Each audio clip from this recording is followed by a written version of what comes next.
Hey, welcome in. Arkansas is going to Kansas for the NCAA regional. That's not necessarily what we expected to see this week, but certainly that's what we're going to get. The Razorbacks going to play Missouri State on Friday at 5 o'clock at Hoagland Ballpark, not Hogland, Bubba, although I guess they could, like, if they take it over, they could maybe you could rename it Hogland this weekend. But Hoagland Ballpark seats 2,500. They're going to bring in about 1,500 portable seats, try to get the capacity up a little bit. Have you ever been up there? Yeah, I played a couple showcase events years ago, but I think they've changed the stadium since then. So it was big. When I was there before, it was a big stadium. Yeah, it's only 2,500 seats. So No, I mean like big for hitters. You're talking about the dimension-wise. dimensions, yeah. No, the stadium was tiny. Yeah, it sits down there in the. I've been to. I remember seeing it. Do you remember the year that the interstate flooded when we had to go up to Omaha for the College World Series? Yeah. So you had two different routes you could go, and I picked the wrong route on the way up there. I went through Iowa, and I mean, like, went way out of my way, out in the middle of nowhere, and came back around to get to Omaha. And so I had heard from people once we were in Omaha, hey, we came up 75 through Kansas, and that was a pretty, it was a pretty good drive. So let's do that. And we came back down, and Lawrence is maybe 10, 15 minutes off of that highway. And I'd always wanted to see Allen Fieldhouse.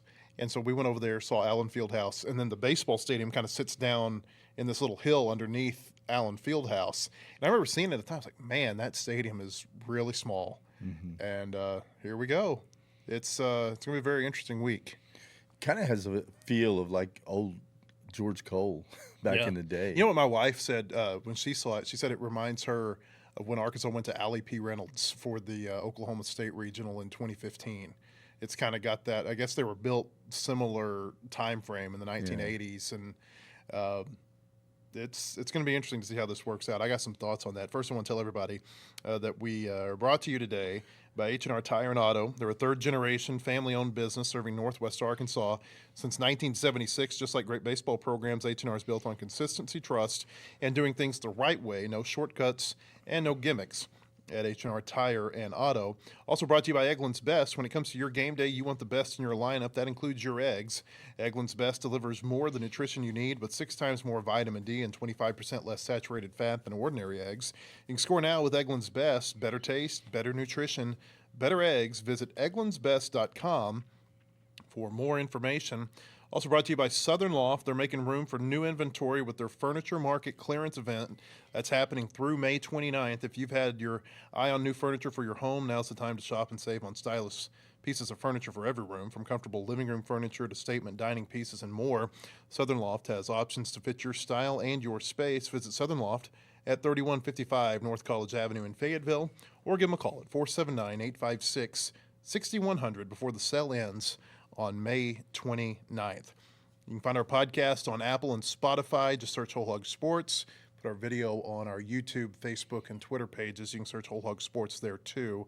I got in the email from Kansas for credentials. It said your seat will be located in the bleachers.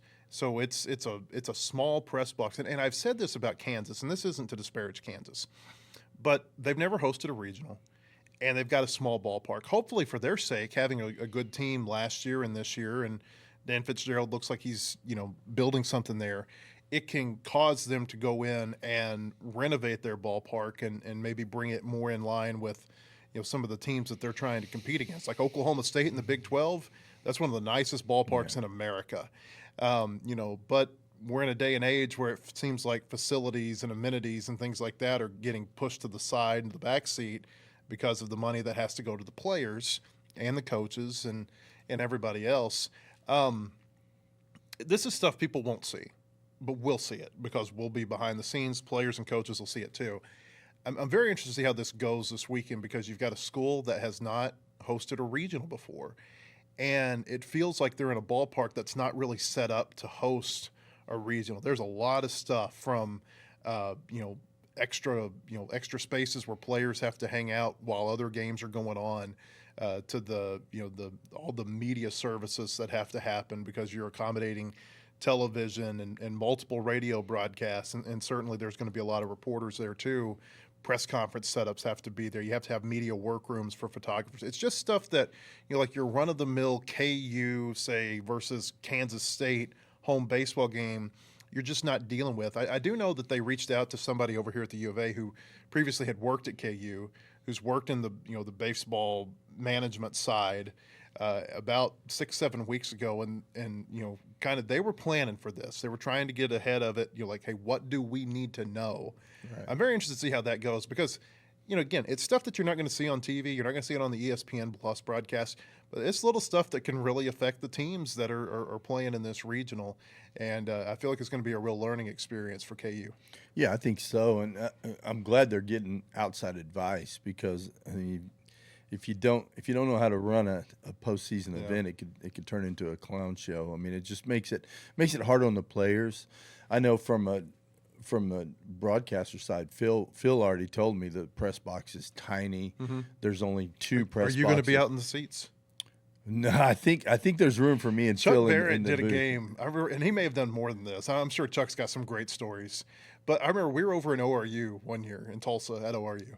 And he is set up on a folding table, and Chuck is sitting on like one level of bleachers, and the folding table is straddling like the next level of bleachers. And I think maybe even they had to have something come in and level it because otherwise the table would have kind of been like off-centered. Yeah. And that's where he had to call the game from. And I don't know that there's going to be radio people doing that this weekend, but it's not like Hoover. Like in Hoover. By the way, you like my Hoover hat? I'm representing the city of Hoover. After I had a great time down there for the last week. But, they've got multiple radio booths where, Florida and Georgia can be going on while you and Phil and the Auburn radio crew, they can set up in their own booth and get ready. It's going to be different this weekend. Yeah, it's going to be different. I'm not worried about us. I'm more worried about the team and like when they get to the field, like. Where do they get to hang out? Yeah. Because when we get there, there's going to be a game going on. Where do they get to go? Like, what happens if there's a rain delay? Oh my gosh! You know what I mean? But those are the questions. Like, and this kind of stuff will happen here in Fayetteville. And just to give people kind of a peek behind the curtain at what happens in Fayetteville, is when that happens here, you'll see teams go hang out in the indoor track facility. Like, there's some areas where they can go. In fact, I've seen so many times where players will go nap on the pole vault pit. Yeah. You get that big old cushion that the pole vaulters land on. You get 10 people on there easily napping. And so, it's these are the little things. And none of this, like I said, is disparage Kansas. And we've probably gone way too far inside baseball here for most people who like to listen to us. But that is a thought that I had with KU hosting it this week. I was watching a show on ESPN last night with Mike Rooney and Chris Burke and Kyle Peterson. They were up in Bristol. And I forget who it was, but I think it might have been Mike Rooney who said this. He said that he thinks it's really hard for a team that's hosting its first regional to advance past that first regional just because it's so new to them. And like it almost feels like there's so much pressure on them to show well whenever they're hosting a regional for the first time. I think that's a very interesting thought as it pertains to Kansas this week. Yeah, I think it depends on the makeup of your team. Like, we have a team that I don't think it would have fazed us to host or go on the road. I think we're fine either way. Last year's team played great at home, so doesn't faze us. I think it just depends on the makeup of your team, the kind of the guys you bring in. Are they good in that setting, or do they kind of tense up a little bit? Because there is going to be some pressure on them. They're picked to win it. So it'll be interesting to see that. But I think it's going to be more – I mean, they're at home. They've got their home setting there. So, I think it's going to be easier for them than the other 3 teams going in and really going back to the space. Like, where can they hang out? Are we going to be able to get enough swings in before the game? I don't know anything about the facilities. That's the things. I think of those things because you got to have somewhere to go and hit, before the game. A lot of things like that. Like when it comes to the radio booth and stuff like that, there's only 2 booths. So, that team's, when you look at we got the longest post-game show in the history of baseball. Our post-game show goes on forever. I mean, we're the last dudes in the ballpark except for you. You're still there, yeah. I outlast the janitors. So I don't know how that's going to work, but I'm not worried about that. I mean, because this is about the players on the field, and I just want to make sure that we have everything we need to get ready for a game and play a baseball game. And I'm sure they'll make it work. Now we can talk about why we're even in Lawrence to begin with, if you want to talk about that. But let's do that, because I think more people are interested in that right now, in the here and now, than they are about even who they're playing, because it's still so fresh that Arkansas got left out of hosting a regional. I got on the teleconference yesterday with Michael Alford, who is the chair of the NCAA Division I Baseball Committee, and I didn't think he gave very convincing answers as to why Arkansas was not included as one of the hosts. I asked him two questions. I'm trying to find the answers here. I asked him two questions though that pertain to Arkansas. The first one, I said Arkansas had 20 SEC aggregate SEC wins. I said when you take the tournament into consideration, the other two who had 20 or more SEC wins are both top 8 national seeds. And I said, when you've got that, you've got the second most quad one wins. What was the justification for them not getting a home regional? And it felt like a lot of double talk, to be honest with you. At first, it was like, well, a lot of people are saying we compared them with Mississippi State. And then he started talking about how Arkansas compares with Mississippi State. Then he kind of doubles back and says, but then there was also KU and West Virginia. And he said, and we valued championships, which I get that for Kansas. I get that you win the Big 12, you get to host a regional. I don't think anybody has a problem with that. But then he started talking about West Virginia. They got to their conference tournament championship game. Well, so did Arkansas. And you look at a lot of these teams that got regional bids. I just don't think their metrics stack up with the Razorbacks. I really don't think they do. And I don't think they played schedules in a lot of instances that were quite like Arkansas's. 18 and 13 in quad one games. That's the thing that stood out to me about Arkansas. And I said for the longest time, the quad one wins, that's going to be like what they hang their hat on. If they get a regional, it's going to be because the selection committee really values the number of quad one wins they had, but also the quad one number of games they played. I mean, let's put this in perspective, Bubba. Arkansas played 31 quad one games. Kansas played 17. West Virginia played 13. Oregon played 22. They were there. Even Mississippi State played 23 quad one games. When you start talking, and he talked about in response to a different question, not from me, but he talked about we looked at your strength of schedule and your strength of schedule within the conference. Explain to me how Mississippi State has a harder strength of schedule within the conference, but they played 8 fewer quad one games than Arkansas. Now, part of that's Arkansas played longer in Hoover. I get that. They played 2 more games than Mississippi State in Hoover. Although Mississippi State played Missouri in Hoover, that was not a quad one game. Right. I don't know. I think here's where I land on this. I'm not surprised they didn't get to host. I thought they had done enough to get to host. But you go back to the RPI. That's what I've been saying for the longest time.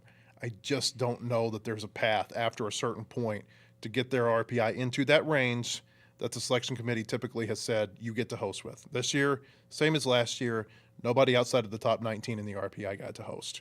So they finished at 21 in the RPI. And then there's a little bit of this too. Let's just be honest with ourselves. The 16 host spots are not the 16 best teams. No. If it was the 16 best teams, you'd have half or more of the SEC hosting.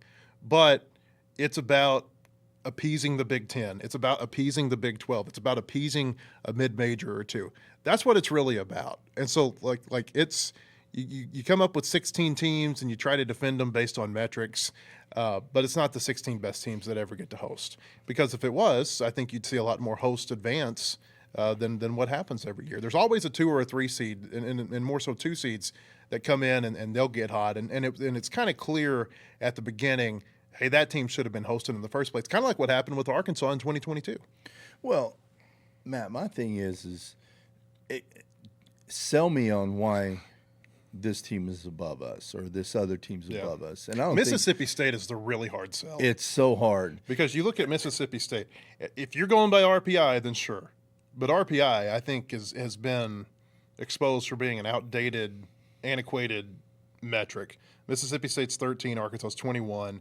DSR and KPI, they're right there together. But what stands out to me really are three things. Again, quad one number of games. Arkansas's got 8 more than Mississippi State. SEC wins. If you're just going by the regular season, Arkansas has 1 more. If you're going aggregate and counting Hoover, they have 3 more. And then, oh, by the way, there's the head-to-head. They look like they're almost identical on paper, but Arkansas won the head-to-head in Fayetteville, and that has to me that needs to mean something. Yeah, it's got to. And you talk about the strength of schedule. Well, we played a lot more quad one. I mean, to your point, we played a lot more quad one teams. I mean, doesn't that say that our strength of schedule should be pretty Arkansas's good? got the number 10 strength of schedule in the country. Yeah. It's not like they played a bad schedule. But don't they have Mississippi State at 7? 7. Yeah. Yep. To me, that doesn't compute those two numbers. I think what it boils down to is Arkansas played Missouri and South Carolina, and Mississippi State played LSU and Vanderbilt. And so the worst SEC – Arkansas played the 2 worst SEC teams this year. On the road, I will say they were on the road, so I think that makes it a little bit more difficult. But Mississippi State played LSU and Vanderbilt, who neither made the tournament, but they were better teams than Missouri and South Carolina. I think that's really what sets those 2 schedules apart. Well, if that's what they're hanging their hat on, then that's a bad argument because Vandy and LSU weren't very good this year. Nope. I mean, they really weren't. I don't know where they are RPI-wise. I don't know how many quad one wins they had. I don't care. I mean, they're not a very good team, neither one of them. So, I don't know. It's just it's frustrating. But I'll tell you, once again, I'm so proud to have DVH as our head coach. I thought he did a great job in the press conference. And you guys pressed him a little bit, as you should. And he said all the right things where I guarantee there was stuff that he was wanting to say that the nonverbal body language gave it away. Yeah. What he really wanted to say. I mean, turn it or around. At least there was more that he wanted to say. Turn it around, and what if Tony Vitale is sitting in that seat? You guys ask him the same thing. I don't think you're going to get the same professional answer that you got from Dave. And I mean that's why he's classy and he's got character, and it would have been real easy for him to go the other direction and really say what was on everyone's mind, and I'm sure it's on his. But because we were really told by everyone in Hoover that we were in. I mean, Phil and I were talking confident. Going into the Georgia game, and then even at the end of the Georgia game, we're saying, hey, we're going back to Fayetteville. We did everything we needed to do here to earn a host. We're going back there. And I think I prefaced it with 95% sure that we're going to be hosting, because you never know what happens. So I left that little small percentage. But, man, everyone I talked to upstairs was like, yeah, you guys are in. Yeah. And that's what it felt like. Even before the Auburn game, and I like what Dave said about throwing his closer for 4 innings. I mean, if we weren't in, if we didn't think we were going to be in, he wouldn't have done that. I mean, his pitch count was low, so I mean, we didn't overtax him. Maybe we're getting him ready for longer innings somewhere down the road. Who knows? But I just think the whole thing. I mean, there has to be. I said it last week. I mean, it's 2026. There has to be a better system in place.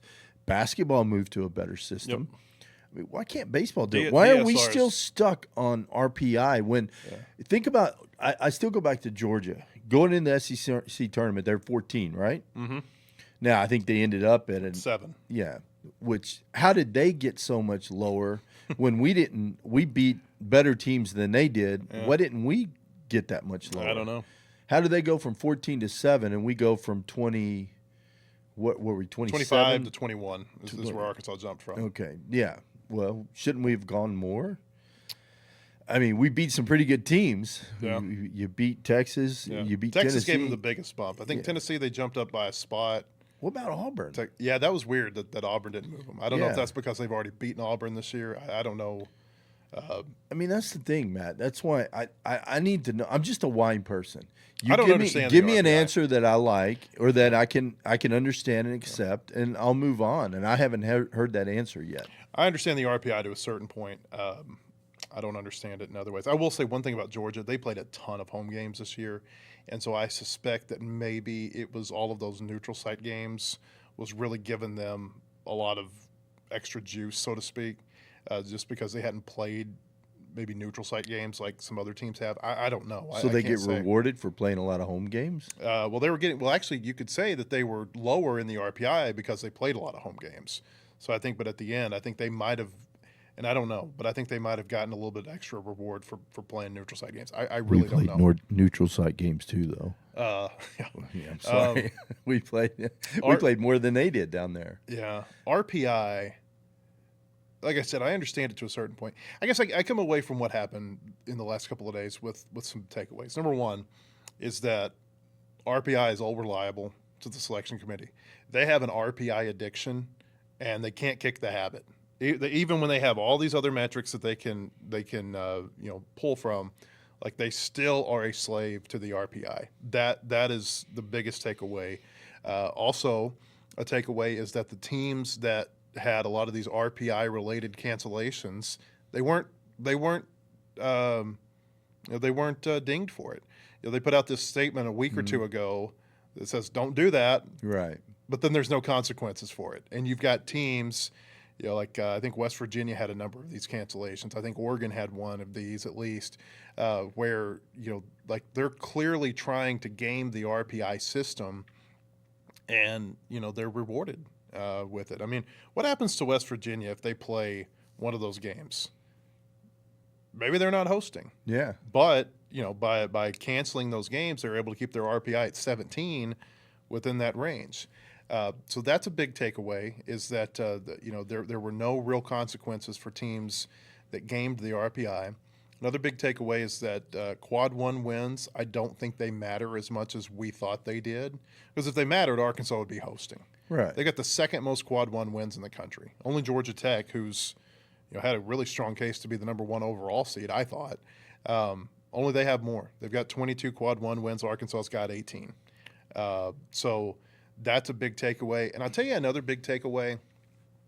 Going back to Michael Alford and talking to him yesterday, he started mentioning these things called RAC rankings, Regional Advisory Committee rankings, that happen throughout the season.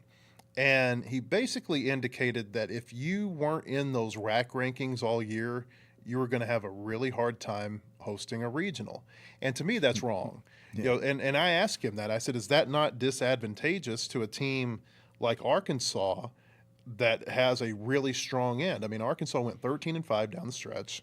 They were 12-4 during that time against teams that made the NCAA tournament. The only series they played I guess it would have been 11-4. The only series they played, though, during that time against the team that didn't make the NCAA tournament was Missouri. Everybody else made the tournament. Missouri State in the midweek, Oklahoma, Ole Miss, Kentucky, all the teams they played in Hoover. Everybody made the NCAA tournament. But it was almost as if because Arkansas was not in the RAC rankings, say at the end of April, they didn't have a chance to host a regional, or they didn't have as strong a chance to host a regional. And I asked him that about the RAC rankings, and he said, quote, he said, it's a whole body of work. Like I said in an opening statement, we look from day one to the tournaments you play and how you do, and we talk about how teams improve. He said, no doubt Arkansas's run we were watching at the SEC tournament was taken into consideration, but we compared them to some other teams. It ended up just shaking out the way it did. Like, I hate that. It just ended up shaking out the way it did. Can I say something real quick? I want to hear what you have to say.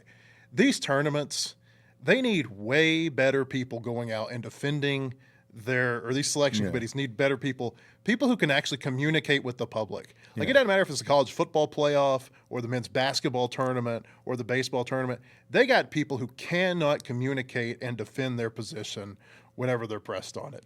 And that drives me crazy. They need to go hire a criminal defense attorney who can at least go out and offer a defense to what they're doing and make it believable and actually be able to give kind of a full-throated defense of this.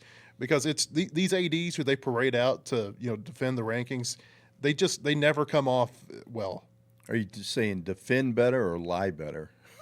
Yes. So, okay.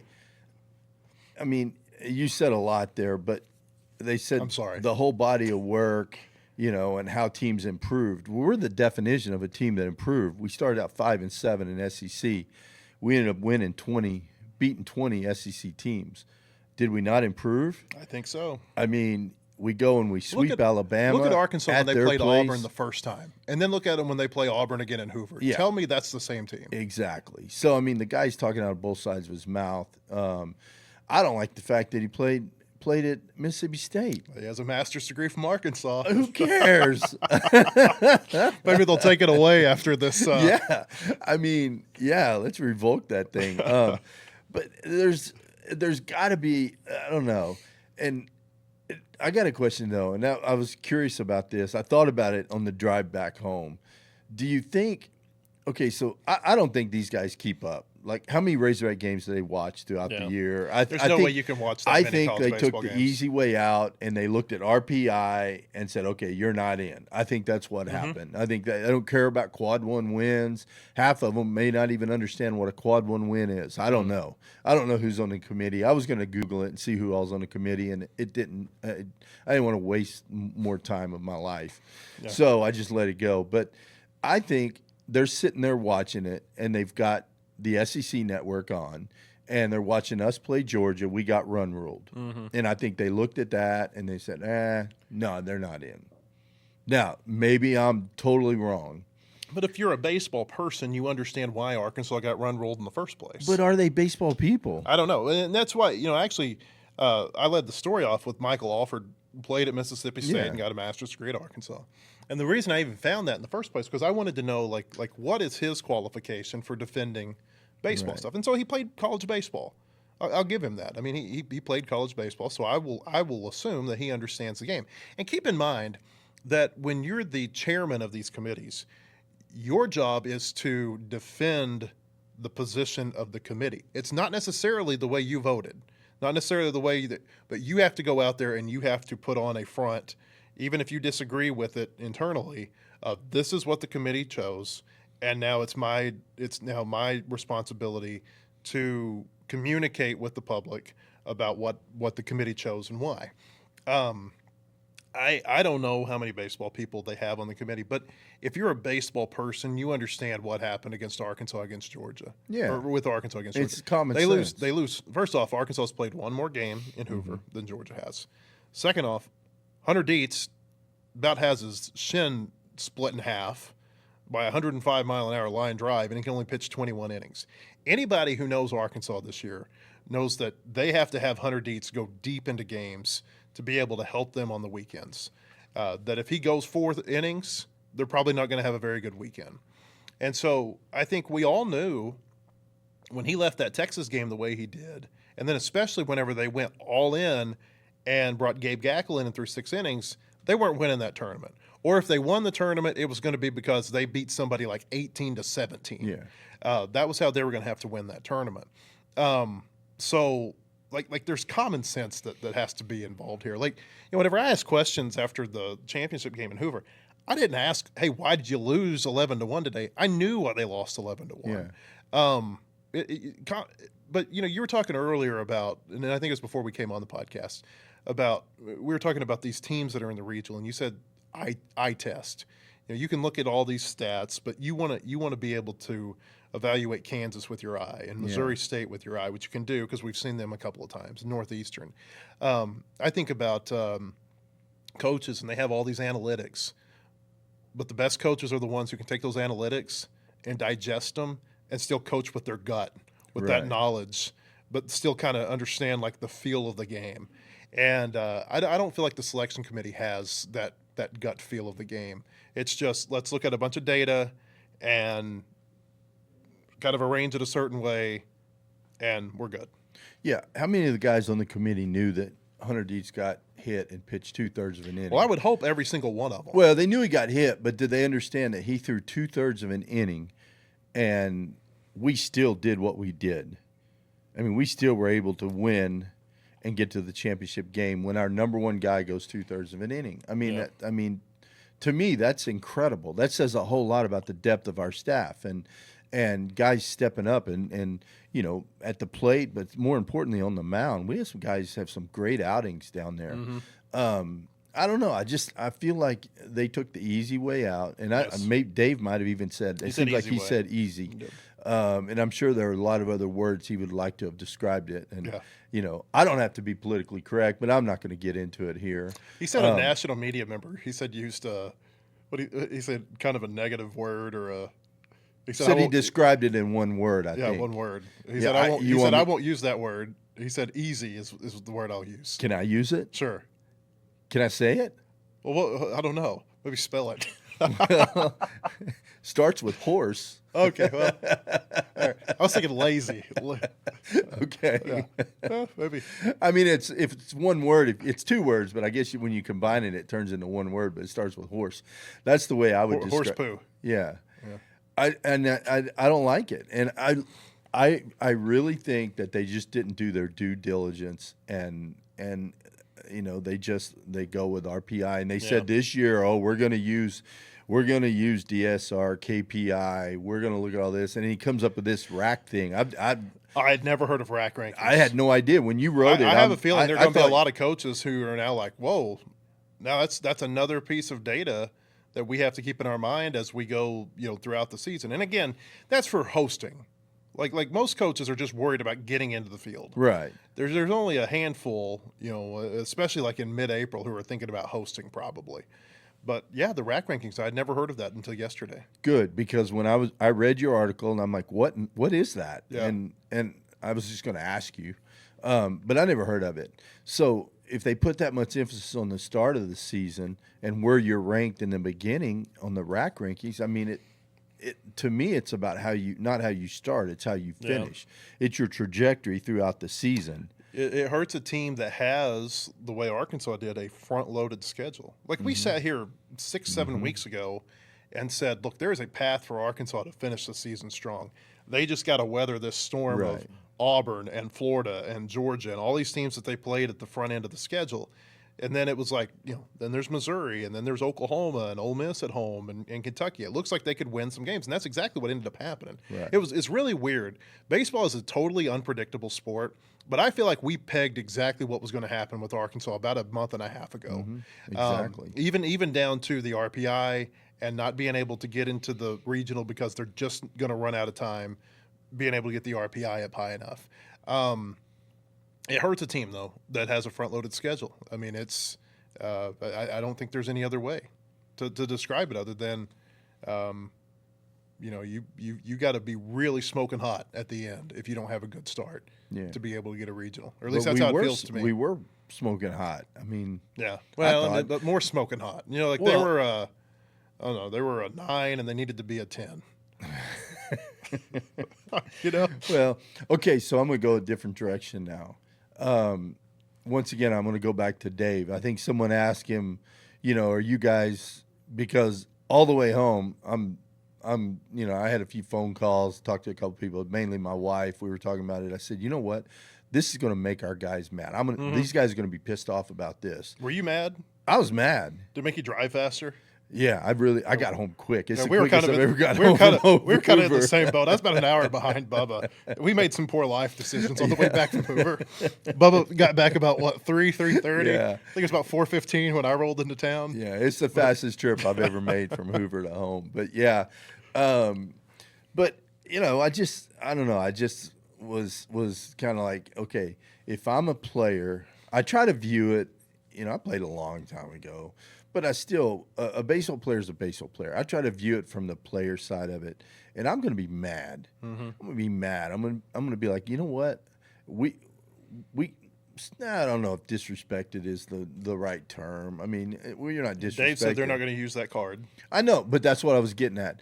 Dave answered the question awesome because he's like, we're not going to play that card. And I think that's the absolutely correct answer.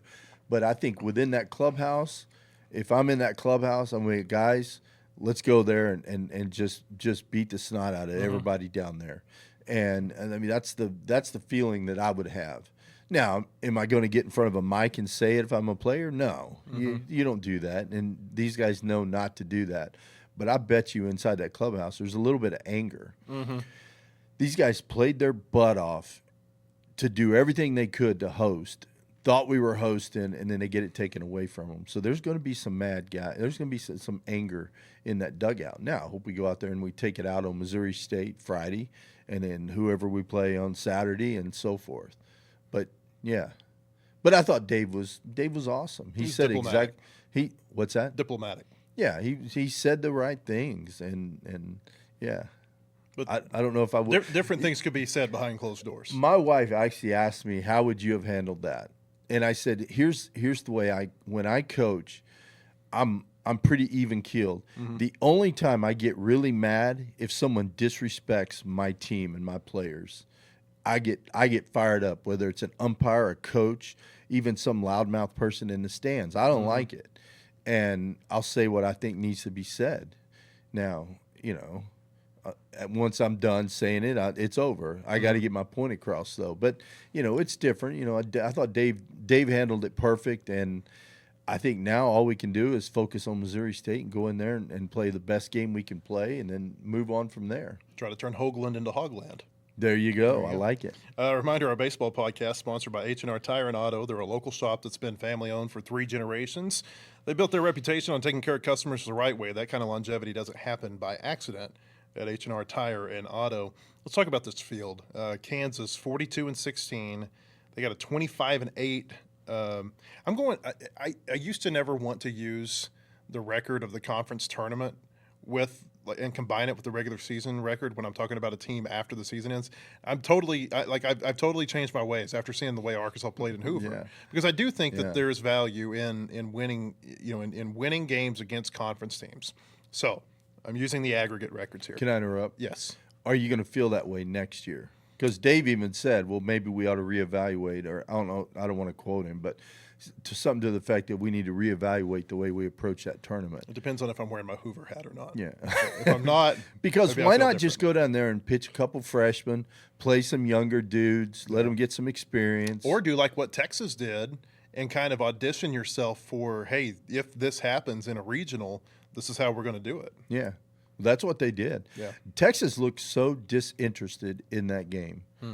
Schlossnagel on the side looked like he was thinking about a tea time he had on Saturday. He did not look like he was into that game. I didn't think his hitters, they took some terrible at-bats. Now, credit our pitching staff for that, but they were missing balls with 3 feet. It's like their approach was gone. They just weren't into it mentally, I don't think, at all. And I think they were ready to come back home and get ready for a regional. I really do. That's I 2 years jokingly in a row said they haven't won down there. Yeah, I jokingly said on the air that it looks like Schlossnagel has a tea time Saturday morning. He's trying to make sure he makes it. Yeah. KU. Sorry, I interrupted. No, you're good. I'm trying to stay on topic. You take me off all your faraway places sometimes. Sorry. You're good. Doing the best I can. You're good. KU, they're 42-16. They've got a 25-8 aggregate Big 12 record. They did win the Big 12 tournament. They kicked butt out in surprise. I mean, Oklahoma State's one of the hottest teams in the country, and KU beat them 9-2. And then they beat West Virginia, who's another one of the hottest teams in the country. They beat them 9-0 to win the title. They're a team that's got a ton of junior college players. Like I mean, if you follow JUCO sports, you know that Kansas has a lot of junior colleges there. And they've taken advantage of that JUCO circuit in Kansas and some of the other nearby states. So they're an older team, Bubba. I've got some stats on them right here. Here we go. So this is just basically their profile. 19th in RPI, 9th in DSR, 17th in KPI. They've got the number 60 strength of schedule. Mentioned earlier, they were 11-6 in quad 1 games. And then these are the stats that I think matter. Scoring, they're 47th in the country, 7.7 runs per game. ERA, they're 97th in the country at a little over 5.3. Fielding, they're 102nd in the country at 974. And then they've got a +2 run per game run differential. That ranks 49th in the country. But they've got the JUCO players. They remind me a little bit of Missouri State in that they're an older team. And those teams can be very difficult with the bats, especially in the tournament. Yeah, I think so. I mean, 102 home runs, 229 extra base hits. I mean, yeah. What are they? 289 as a team. Batting average as a team. I mean, offensively, they look really good. They don't steal a lot of bases. They really don't strike out a ton. Yeah, I guess they strike out quite a bit. I was looking at the wrong number, but I think it's an interesting matchup though because they're more of a power team. Hit the ball over the fence, hit it in the gap. Northeastern's totally opposite. I mean, they've stolen over 200 bases. They're a small ball team. Yeah. Kind of like they remind me a little bit of K-State. Yes. When we saw them in the regional a few years ago. Yeah. So I think it's going to be. I think that's kind of a fun matchup right there.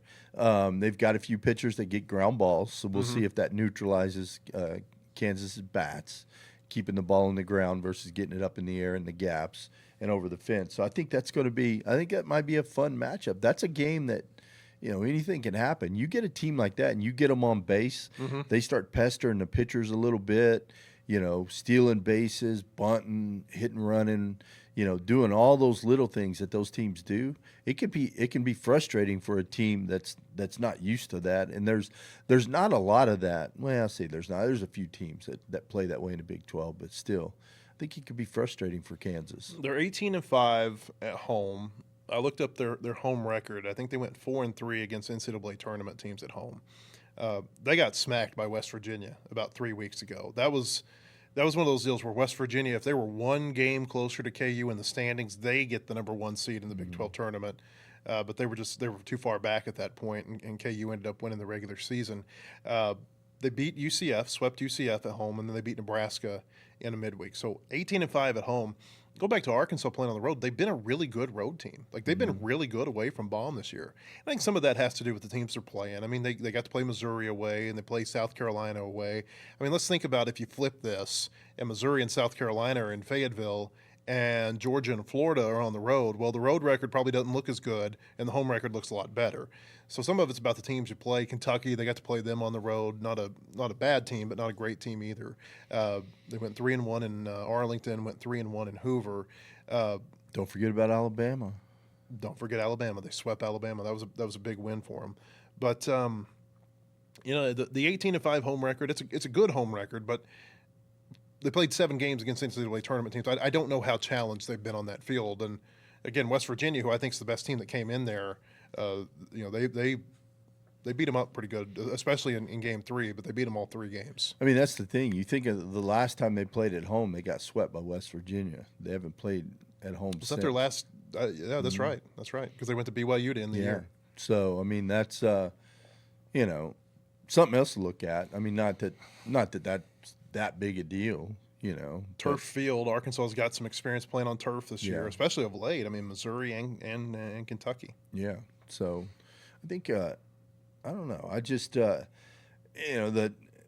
odds makers have Kansas winning it. I don't know. I have the odds makers are going to have every regional host winning it. I mean, like, if you get to play at home, you're going to be favored to win your home regional.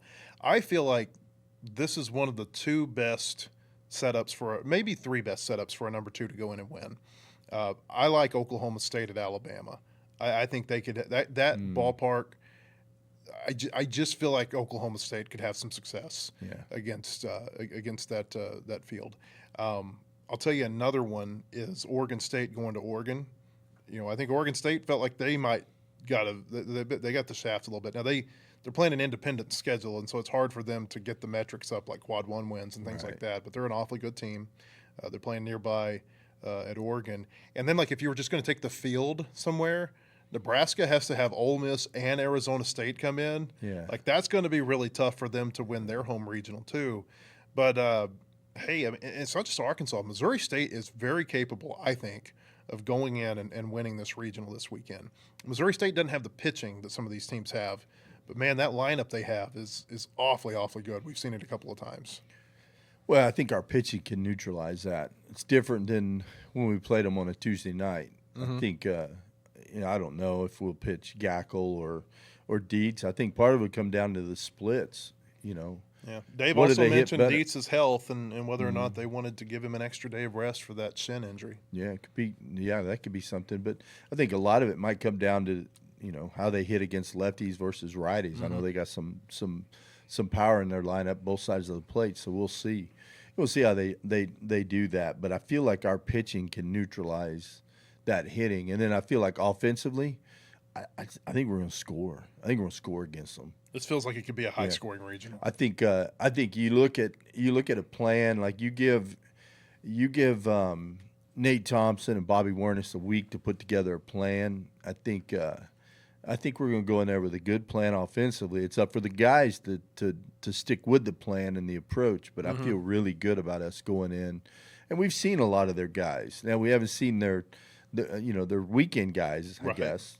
And that's the big. And I asked Dave about that yesterday. I said, like these have been midweek games. How much does weekend pitching potentially change your evaluation of a lineup? And he said he doesn't think it changes it a whole lot, but again, we know. And when Arkansas played Missouri State up there in Springfield, remember that's when they had the short turnaround to a Thursday, and they were scared. I shouldn't say scared. There were a lot of pitchers they didn't want to use that night because they wanted to have them available for Thursday at Auburn, and I think that had potentially had an effect on that game. Well, I mean, look at the guys we threw that game. We started Steele Eves, went to DeCramer. Wasn't when that. Today's DeCramer's way better. That was when DeCramer was injured. He was dealing with a calf injury. Yeah. Then we went to Kircher, Mark Brissy, Parker Coral, Cooper Dawsett, Peyton Lee. So, I mean, you look at all those guys, Dawsett's thrown some good innings lately. Coyle's been good. DeCramer and Eves have been good. I don't want to say anything bad about, Kircher, Brissy, and Peyton Lee, but they haven't pitched a whole lot for us lately. And when they haven't been real effective. So it is what it is. Now they threw a whole bunch of dudes at us. They threw 8 pitchers at us. That's the 14-15 game at their place. Yeah. But once again, we are such a different team right now than we were then. They've got those two-way guys, Curry Sutherland, Max Knight. They've got a couple of pretty good two-way players that they can throw at you. And you got to remember they brought in Curry Sutherland. He threw 3 innings, closed out that game. Springfield, he was really good. He was good, very good. I so think he that pitched was the again difference in Fayetteville, and it didn't go quite as well for him. Yeah, that was the difference in that game. I thought is him coming in throwing those last 3 innings. He came in and didn't get an out. He was part of the 8th inning pitching for them, where Arkansas scored 8 in the 8th against Missouri State. Here's Missouri State's metrics, by the way: 23rd in RPI, 48th in DSR, 36th in KPI. That is all over the board, and that's because those different metrics, they value midweek wins differently in midweek games. And honestly, I like the DSR because of what it thinks about midweek games. I love the fact that there is a metric out there, a rating system, that takes into consideration how different it is for a team to play on a midweek than it is for a weekend. I love that. And college baseball moving forward, they got to have metrics that take that into consideration. The RPI does not. The DSR does. Missouri State 44th in strength of schedule. They're 6-11 against Quad 1 teams. A couple of those wins were midweeks over Arkansas and Oklahoma State. They're 22nd in scoring at 8.3 runs a game, 154th in ERA at 6 a game, and they're fielding 47th in the country, 977 per game. They got a 1.8 run per game run differential. So basically they beat teams on average by 1.8 runs per game. We know how good they are. Northeastern, look through their metrics here real quick. RPI 88th, DSR 77th, KPI 124th. Again, real all over the board. Strength of schedule 190th. They play in the Colonial Athletic Association. They're 0-2 in Quad 1 games, 69th in scoring at 7.5 runs a game, 65th in ERA at 4.95, fielding 104th at 974. Their run differential is 2, so it's 47th in the country. They're coached by Mike Glavin, who's Tom Glavin's brother. And they're like this is a team that's had this is not just some Johnny-come-lately. Like they've got some baseball history tradition there, especially within their conference. I think back a year or two ago, they were the team nobody wanted. They were the maybe they even got it to be a 3 seed, but it was throughout the year nobody wants Northeastern coming because they were pitching so well. Yeah, they're going back to what we were saying earlier. They've got kind of that small ball type feel where they're going to play good defense, they're going to pitch well, and they're going to manufacture runs. Yeah, and that could be dangerous, especially if you're playing on turf. Yeah, on turf. Yes, that's what I was going to say. So we'll see. We'll see what happens. I think it's going to be. I think it's going to be a fun regional. I'm looking forward to Friday. To be honest with you, I'm kind of curious to see who we're going to pitch. You That's know, a and big how question. and that's why Dave makes the big bucks right there, is deciding who's going to pitch game one. I think that's crucial. Have you seen the forecast for Friday? Not up there. No, is it? Yeah, there's some rain in the forecast. I don't know if this is going to be something widespread or not. I've got a little bit of rain fatigue from what happened down in Hoover for Yeah. 3 days or 4 days, how long we were there. It says there's a 50% chance during the day, at night a 20 to a 30% chance on Friday night. But all it takes is one rain delay, and it's going to throw off that 5 o'clock first pitch that Arkansas and Missouri State are scheduled to have as of right now. KU is going to play the early game there. Looks like Dan Fitzgerald maybe taking some page out of Dave Van Horn's book. Where, Yeah. you know, the Razorbacks, if they play in Fayetteville, they like to play the early game. They'll play the late game on Friday night. Hey, I did look this up too, Bubba. Dimensions at Hoagland Ballpark: 330 down the lines, 370 to the gaps, and 400 to center field. So it feels very much like Baum Stadium in that way. I was looking at the forecast for Friday. Looks like you're going to have pretty light east winds, and so that's going to be blowing in. And I'm literally looking at Google Maps right now as I'm telling you this, and like trying to, is the east coming from this way? It looks like it'll be blowing in from left field. So that's how the ballpark, as of right now, looks like it's going to play this weekend. Blowing in from left. Blowing in from left, which would make you think that maybe from like center to right, Yeah. the ball could carry a little bit more. That helps a small ball team, you know, like Northeastern. It helps a team like that.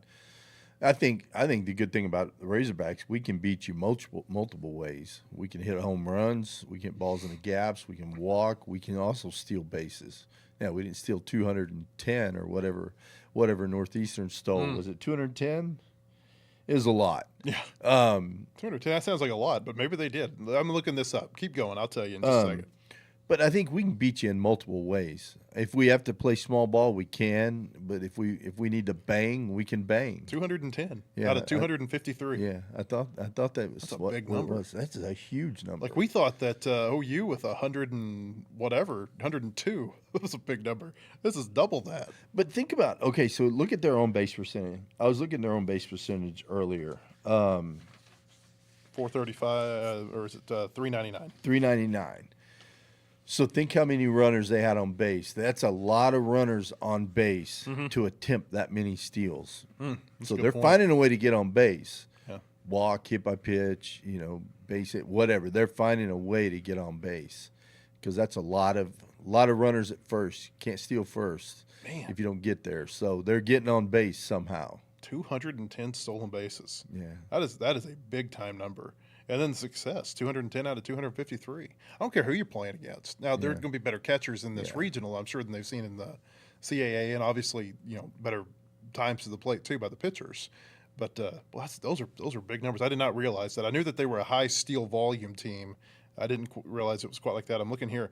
They've got 2 players on this team who have more than 40 stolen bases this year. Harrison Feinberg's got 42 and 48 attempts.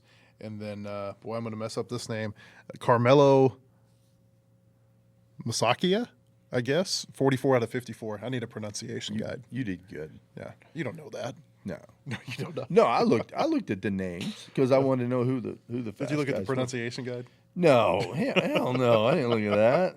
I won't even look at that. I'll leave that up to Phil. I'll Yeah. just say if I You can't just parrot pronounce what he says, right? if I can't pronounce their last name, I say their first name or their number because Yeah. I don't want mom listening at home getting on me because I pronounced their son's name wrong. Hey, real quick before we get out of here, wasn't that a cool moment on Saturday when the softball team clinched their trip to Oklahoma City during the rain delay? And everybody, I'm sure, has seen the video of the of the baseball team watching downstairs. Bubba and Phil and I were out sitting at these picnic tables with just rain coming down all around us. Fortunately, we were covered, but we were watching on these TVs. That was just kind of it was a really neat deal watching them close that out. Yeah, I thought that was cool, and that just says a lot about DVH, his respect for Courtney Deifel and their staff, and I don't know. I think it's cool. I think when you're a Razorback, you want everyone to win, every sport. So, But we were talking too about the long rain delay, and both of the teams had been there for a long time because they got there during the Florida Georgia game, which after they arrived went into its own rain delay for 45 minutes or so, maybe 50 something. I feel like when you've got something to keep you focused and together during a rain delay, like that can have an effect when you come back out. Like what's going on in the other clubhouse? Auburn wasn't watching their softball team clinch a trip to Oklahoma City, and girls that I'm sure they know and see on campus and talk with. I just felt like that had I had a feeling during the rain delay, Arkansas might come out and look totally different because they had that little moment of team, whatever you want to call it, bonding, chemistry, camaraderie, whatever. And I thought they looked like a different team when they came back out. And I'm not going to say Auburn looked flat, but Arkansas just looked like they had a little bit of extra something.